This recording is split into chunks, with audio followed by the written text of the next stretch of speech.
Që ky debat vazhdon këtu në Shqipëri dhe ka përshtypjen do të vazhdoj, i dhunës ose i jo dhunës, diku i natyrshëm, diku i sponsorizuar në mediat caktuara, se kështu jemi të ndarë tani edhe sipas medjave.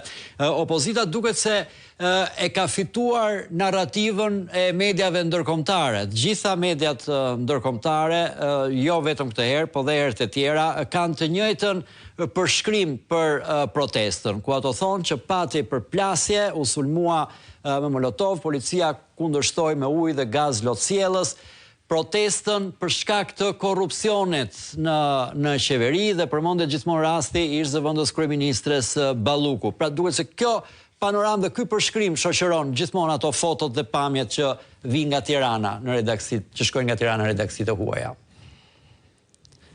Ervin, të parat që reflektuan dhe nuk ranë më në kurthin e Ramës ishin mediat ndërkombëtare, duke filluar nga më të vogla deri ke ato më të rëndësishmet. Nga ato se edhe jashtë sigurisht editoriali është i orientuar, ka mediat majta, mediat qendrës majta e tjerë me radhë, pra gjithë spektri. Këtu janë përfshirë dhe deri tek CNN-i, pra, që është një media që dihet që është totalisht e majtë dhe madje e kontrolluar në një farë mënyre nga armiku më i madh i djathës në botë, që është George Soros. Pra të gjithë këto media prej kohësh janë në unison. Duket që edhe disa tentativa që bëri Rama, se edhe aty ka tentuar, edhe janë fakte bëra publike edhe këtu, edhe nga vetë mediat, edhe gazetarët e huaj, tentativat e Ramës për derë dhe ata, me format ndryshme, ka dështuar, kështu që mediat tash janë të parat, mediat ndërkombëtare, që i kanë vënë vullën këtij. I doli boja, i ra gjithë makjazhi që ka pasur dhe i dije që arrinte do të manipulonte në një farë mënyre, jo, dhe këtu nuk po flas për rastet kur paguan kesh në dorë, për ata që blenë dhe i sjellën edhe nga Amerika që të bëjnë deklarata proti, tash po flas për diplomat, për parlamentar, për funksionar të lartë, të cilët nuk kanë rënë viktime e korrupsionit, po që në një farë mënyre, siç tha dhe eurodeputeti gjerman, binin viktima të sjelljes gjoja kur mos u mashtroni, ju tha ai, në mënyrë të moderuar nga darkat që ju jep Rama. Kjo e përmbledh gjitha të sjelljen e Ramës me dhuratat që ju bën e tjera. Pra, gjithë kjo ka rënë. Rama praktikisht e ka humbur atë që deri dje e kishte si armën e tij më të fortë dhe e përdorte kudo. Mirë, thot opozita kështu, kundërshtonin Shqipëri, po mua m'do bota, mua m'do Europa, mua mbështesin. Një mbështetje që thash e ka marrë me korrupsion dhe duke për fat keq duke falur llokma nga Shqipëria, nga interesat e shqiptarëve e me radhë. Por edhe kjo pra thash ka rënë përfundimisht. Rama është i vetëm botë. Nuk ka më asnjë mbështetje. Çfarë do të thotë kjo? Kjo do të thotë që i ra mburoja e tij më e fortë. Ajo që e përdorte thash deri dje si mburojën që të imbulonte në një farë mënyre gjithë pisliqet që bënte brenda vendit. Kështu që sot ka ngelur vetëm reagimi.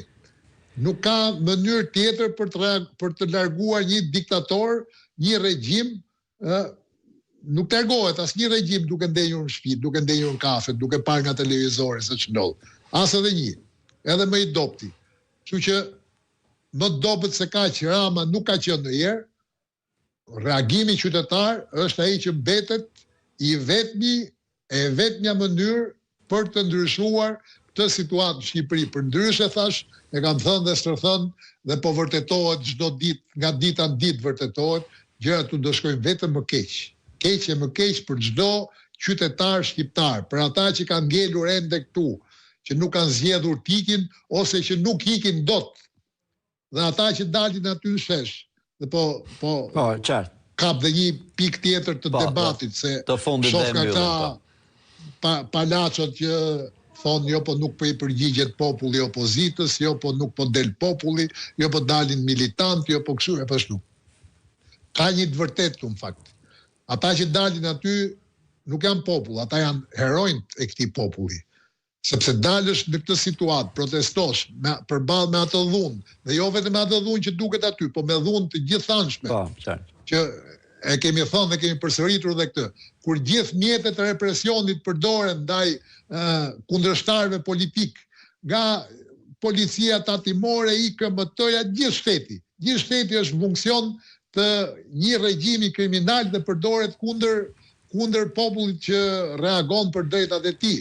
Pra, ata që dalin aty nuk janë populli, po themi thonjza, se sigurisht që ata janë popull, janë populli. Por ata janë heronjtë e këtij populli. Dhe çdo popull, kur është i nënshtruar në këtë farfeje, kur ka ulur kokën për dhunës dhe për represionit, ka nevojë për heronj. Dhe unë e kam thënë dhe këtë, momenti që zemërimi i këtij populli do të mundi frikën, atëherë është momenti kur Ramës i ka ardhur ngordhja. Dhe kjo ditë do vinë, nuk ka ku të shkojë. Mund zgjasi, dhuna nuk do gjë tjetër, në këtë rast vetëm rrit zemërimin. Pra është proporcionale. Shtimi e dhunës i detyrueshëm për atyre do të shtojë vetëm zemërimin, jo frikën. Kjo histori është mbyllur tashmë. E tha dhe Berisha dje, ne do të vazhdojmë me konsekuencë, sa të zjas kjo punë, do të jemi aty, le duket sikur njerë vinë më pak, njerë më shumë, apo sikur ka situata që duket sikur protesta po zbutet, ne